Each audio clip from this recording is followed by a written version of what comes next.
Va destrozando la madre tierra y después de profundas reflexiones con muchos movimientos sociales llegamos a la conclusión que ahora en este nuevo milenio la mejor forma de defender los derechos humanos es defendiendo los derechos de la madre tierra. Qué buena definición, la mejor manera de defender los derechos humanos es defendiendo los derechos de la madre tierra. Creo que ahí está la clave, por más que sea dicho por Evo Morales, que mucha gente no le debe tener mucha simpatía. Quería hablar muy particularmente con vos de esto, porque por un lado vos pasaste, digamos, buena parte de tu infancia, de tus días allá en Perú, rodeado de una cultura muy diferente a esta, en donde se discrimina, como pasa en muchos países, como pasa en México, en Bolivia, a los pueblos originarios, pero a la vez, por ejemplo, en Perú, cada vez que hablamos de Perú, una de las mayores referencias es Machu Picchu, por un lado, y ahora con líderes, digamos, que inobjetablemente ponen en el centro de la escena a los pueblos originarios. En este caso, Evo Morales.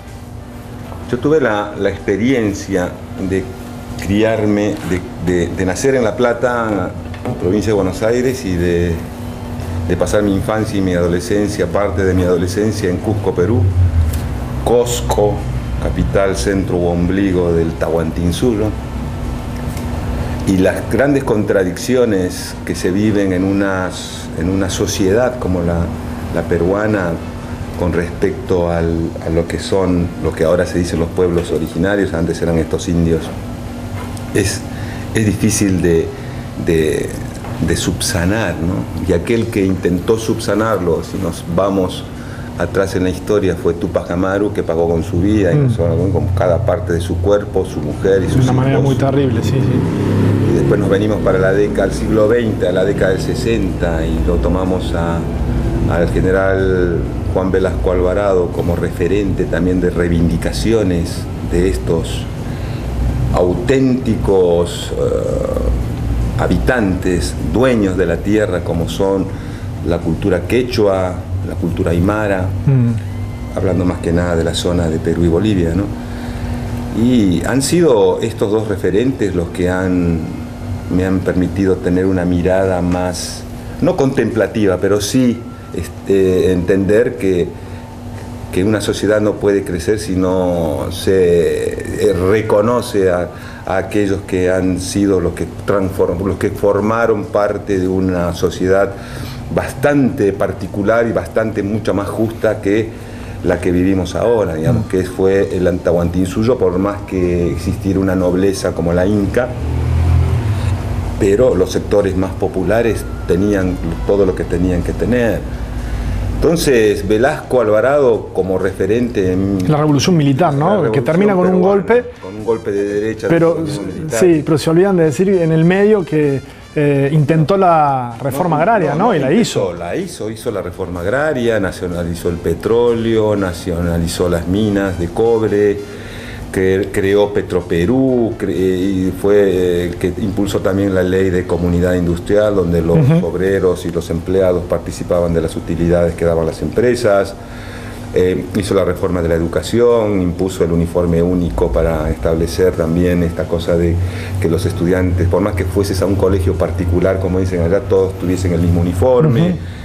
Creo que la reforma agraria ha sido un paso trascendente. Muchos me van a putear en arameo, seguramente por tomar la imagen de Velasco Alvarado. Algunos dicen que es el dictador, pero que de alguna manera impuso una mirada de reconstrucción de esa identidad que se había ido degradando desde la aparición de Tupac Amaru y el temor y el terror y la prohibición que se hizo al quechua, ¿no?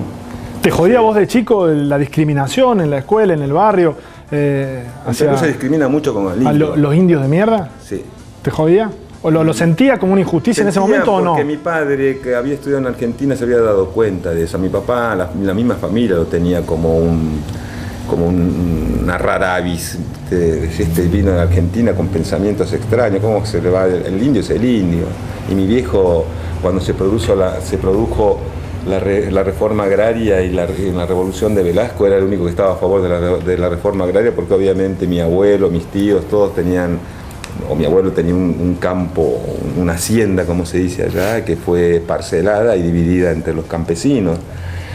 Obviamente cuando se tocan la propiedad privada es un tema, ¿no? Volvemos al 1 a 1.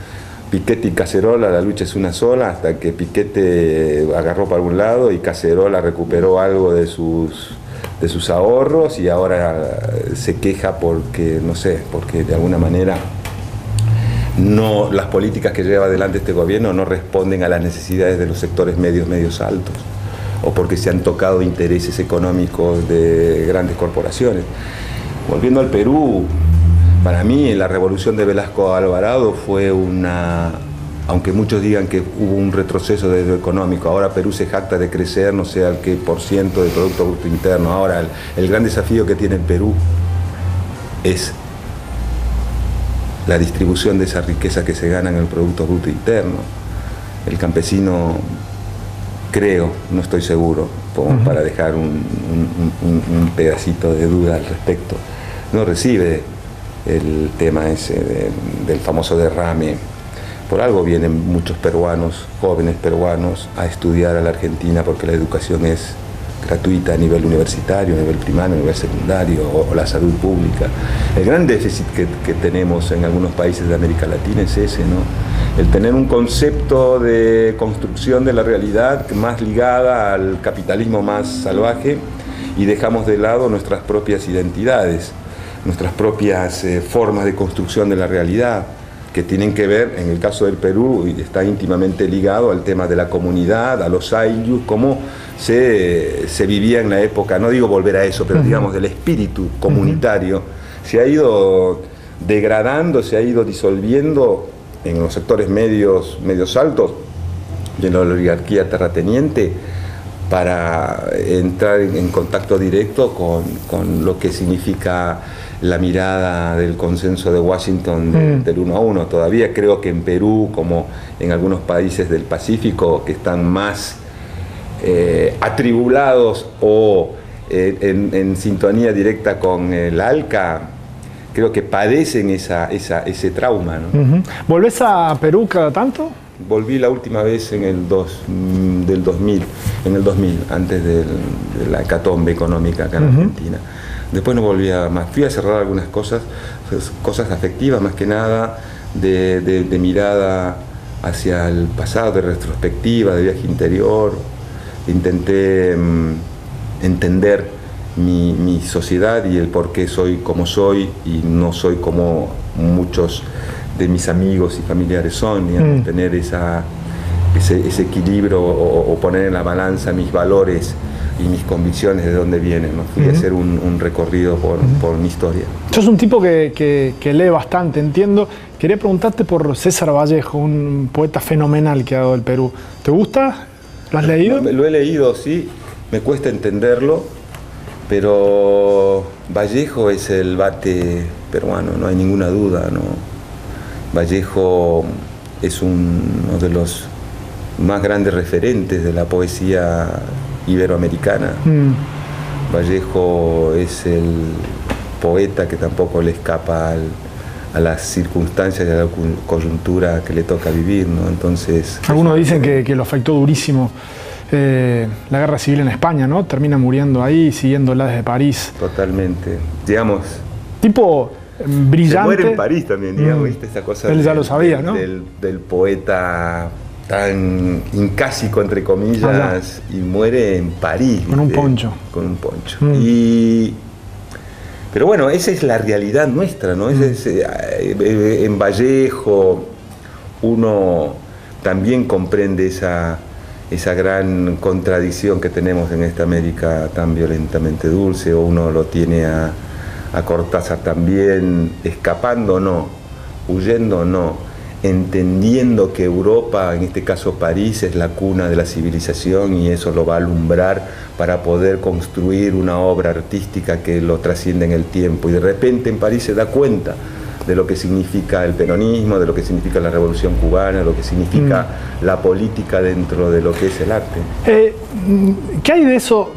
Algunos sostienen que los peruanos tienen un tono melancólico, triste. Yo recuerdo aquello de Vallejo, Fue Domingo, en Las Tristes Orejas y bla, bla, bla, que es fantástico, pero Bryce Echenique dice que él tiene una anécdota con una tía que le gana, que es más triste todavía porque le dijo cuando la llamó por teléfono: ¿cómo estás, tía? Aquí, dándole pena a la tristeza.